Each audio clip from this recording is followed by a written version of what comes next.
Bagaimana proses penjualan yang ada di A&D Learning and Coaching? Di sini ada kurang lebih 15 langkah yang dilakukan untuk mencapai proses selling yang paling tertinggi. Tahap pertama dimulai dengan tahapan sebagai cold call. Cold call itu bagaimana kita menelpon, mencoba melakukan pendekatan khususnya kepada perusahaan-perusahaan yang sebelumnya belum pernah kita hubungi atau perusahaan-perusahaan yang sangat baru sekali. Nah, biasanya kita dapatkan dari entah itu channel, entah itu kita ngambil dari website, internet, atau database yang ada di kita miliki. Itu memiliki bobot 5%. Ya. Lalu masuk pada tahapan kedua disebut sebagai personal communication. Bagaimana kita setelah melakukan cold call lalu kita bisa berjumpa dengan orang yang kita harapkan, lalu mereka dengan sukarela memberikan nomor email, syukur-syukur juga bisa memberikan mobile phone mereka. Itu merupakan tahapan 10% bobotnya. Lalu setelah itu kita masuk tahapan ketiga, yaitu mengirimkan company profile. Nah, antara tahapan kedua hingga tahapan ketiga diharapkan tidak lebih dari 1 hari, karena mereka pasti menunggu dan mereka menilai respon kita sebagai kualitas yang bisa mereka dapatkan dari kita ketika kita engage dengan mereka. Lalu masuk tahapan keempat. Tahapan keempat adalah memastikan bahwa mereka mau mengundang kita dalam meeting. Dan di sana juga kita sudah menyampaikan company profile dan juga proposal yang paling draft atau yang standar. Lalu step kelima, kita masuk pada tahapan presentasi dengan bobot 35%. Saat presentasi kita harus persiapkan dengan baik, dengan matang, karena tahapan kelima ini adalah tahapan paling kritikal. Orang akan menilai apakah perusahaan ini capable atau tidak untuk bisa mensupport mereka.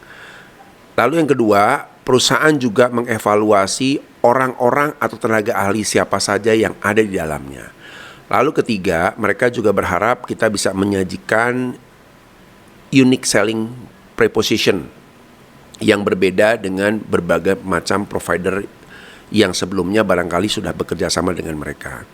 Nah, di sini konteksnya adalah kita harus benar-benar memastikan mereka memahami impresi terhadap apa yang kita sampaikan dan bisa memunculkan satu kebutuhan, ya.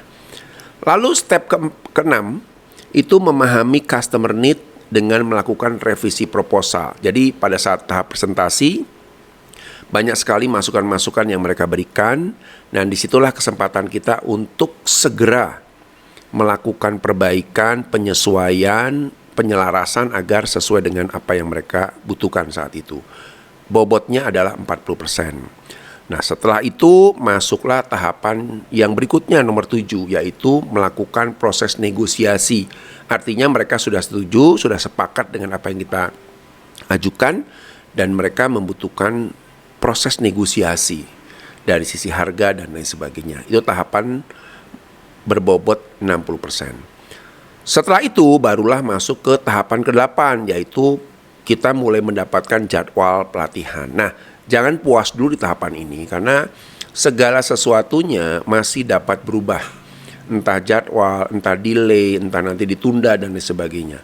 Namun bobot secara selling sudah mencapai 65%. Lalu masuklah tahapan ke-9, yaitu proses training delivery. Nah, training delivery ini menjadi titik kunci utama kedua. Kenapa? Karena dalam training delivery ini mereka akan menilai apakah kita memang memberikan sesuatu yang sesuai dengan ekspektasi mereka. Jadi memang perlu dijaga, dilihat sejak awal apa yang kita sampaikan juga memenuhi kebutuhan mereka.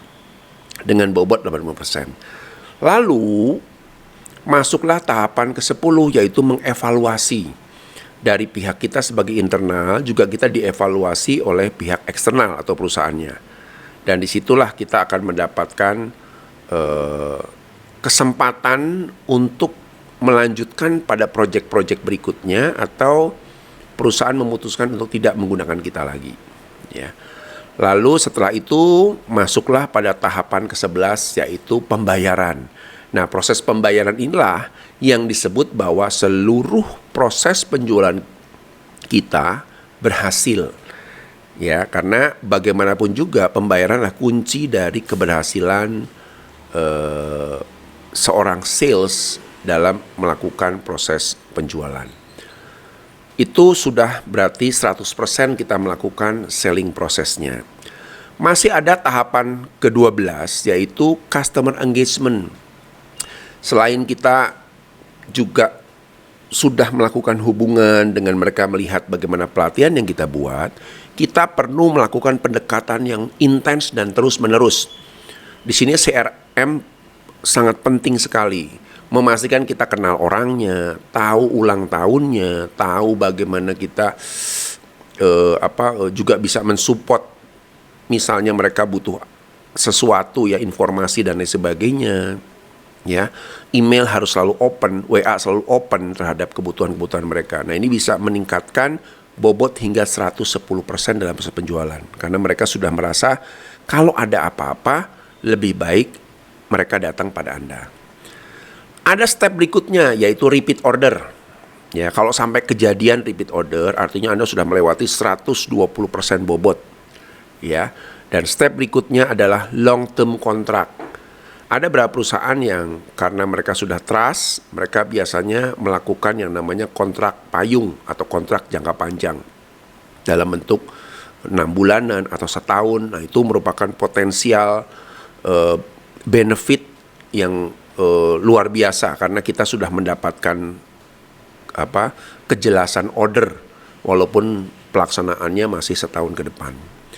Lalu yang terakhir adalah step yang ke-15 adalah cross-selling. Artinya apa? Ketika Anda bertemu dengan customer di perusahaan tersebut, Anda juga menjual produk-produk yang lainnya, entah itu psikotest, entah itu assessment, entah itu consulting.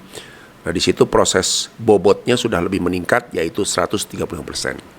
Baik, demikianlah 15 tahapan proses penjualan dari mulai tahapan awal hingga tahapan akhir yaitu cross-selling.